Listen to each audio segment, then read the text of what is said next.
Forget Taco Tuesday. Today is National Nacho Day, and the owner of Complete Eats and former personal chef to the late President George H.W. Bush, Chef Adrian Perez, is here to show us how to make some killer nachos. We're excited about it. I am too. You know, nachos are right up there with tacos. You can make them in and out of everything. Yes. So they're very universal. So we kind of took it 3 different ways today, and I even have a surprise at the end with a dessert nacho. But we'll start with breakfast because it's the most important meal of the day. So they say. We've got Chilaquiles nachos. So this was something you would make the next day. When the corn tortillas were stale, hard left over, you'd fry them up, put a little bit of egg in there, and serve them over a bed of crispy chips with cheese on top. I've got some sour cream. So these are really cool. A little twist, excuse me, a little twist on the breakfast meal.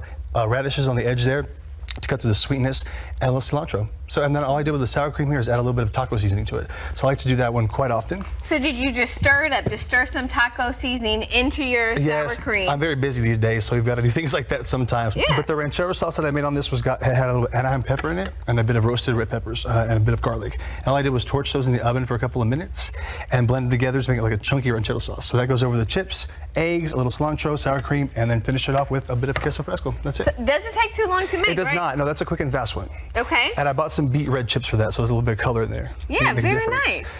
Next, we got the Italian. These are my favorite. So these were made with a bit of puff pastry, which I fried up into triangles. I was making chips out of these, and then I cut them in half to make them thin, and they got nice and hard and crispy.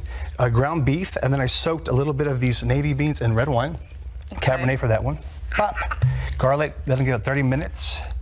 And it's going to give them a nice little meaty red wine flavor. And then over the top of that, we've got some mozzarella, pretty classic, a little bit of fresh basil, some fried carrots, tomatoes, olives, anything that screamed Italian, we put on top of that. So this was a really fun one. And so now this is different because you decided to use puff pastry. Yeah. I mean, how did you just come up with this idea that I'm going to make chips out of some pastry? Because it's always what's in the fridge or in the freezer. Like that's how the recipes we come up with is that whatever's left over. Right, okay, that's good. And I make my marinara sauce from scratch, and I've been working on that one for 7 years, so I'll share them with you guys on the website. Okay. This has got roasted tomatoes, a little bit of shallot, onion, garlic, cherry tomatoes, thyme. It's got about 4 other ingredients in there that I might share with you guys, but we'll see. Okay, so, well wait, now you said it's taken you 7 years to perfect it. Well, I've been like adjusting it and evolutionizing it for 7 years. If you wow, will. okay. Yeah, that's how things work. You start one way and then you grow it over the years. You keep adding things to it until it gets like that moment where you know it's right. Mm-hmm. Just adding love over the years. Adding love. And then I like to drizzle all my Italian dishes with a little bit of extra virgin olive oil. So that's kind of like their salt and pepper on the table. They don't have that on that, they have olive oil instead. So when your meal's about to be had, you do a little bit of the extra virgin right over the top. And this is one of the interesting things I learned about olive oil is it helps slow the process of your body, like digesting the carbs. It does, yeah. So, I mean, you'll stay skinny, essentially, if you just... Well, I went to Italy, and they're all thin, so, and they eat cheese and wine for lunch every day. With olive oil. It's absolutely. the olive oil. It's good for the skin, too. This one is the Attavio. I've been using this for 10 years. It's $10 at H-E-B. It's exclusive. It's got a dark bottle, low acidity, smooth flavor. Love this one. So wait, tell us the name one more time. Attavio extra virgin olive oil. This is a private reserve, which means they only harvest it once a year. It's exclusive to H-E-B. Dark bottle's always better, glass as well, and it has a low acidity and a smooth buttery flavor, so none of that high acidity. Nice. And then last but not least, we've got the dessert nachos, which I thought were really fun. My favorite meal of the day, dessert. I found another tempura batter on this one. So I fried up some tempura batter into the triangles as well, and then I did a little bit of the ice cream over the top. We've got some coconut on there, and of course I tossed everything when it came out of the fryer. Take one guess what that is, smell that.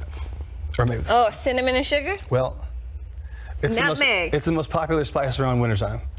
Oh, is that pumpkin spice? Yes. What? I had no idea. So I sprinkled that over the puff pastry once it was fried, and I made these cool little tempura spoons out of it as well. So you can have fun all the way down to the utensils. That is so awesome. How did you make the spoons? So just bake those with tempura in the oven for a couple of minutes, and then I refried them so they got crispy and hard. So it was a shaped pan, you know, muffin tins, things like that.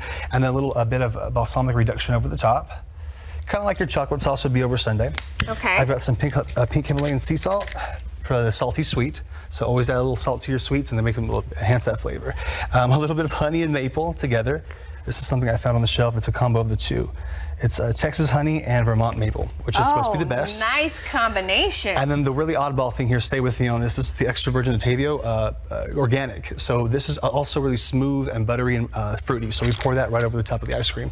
Really? So the olive oil on the dessert? Yes, ma'am. Okay, we're stopping the carbs though, so it's okay. I'm gonna be willing to try it because it's slowing my carb digestion. And they have low carb tortillas at the grocery store. You can fry those up and use it underneath if you want. They've got low carb ice cream. Halo's amazing, right? Right. So yeah, just switch them out for one for that. Adrian, this Chef Perez, this was fantastic. Thank you. This was great. If people want to find more information, tell us where they can find you. CompleteEats.com. You can find me. You can see all the segments we've done together. Chef Adrian P for Instagram or Complete Eats. All right, thank you so much for joining us this morning. Of course, this is going to be uploaded on KVUE.com after the newscast too, so you guys can catch it there. We'll be right back.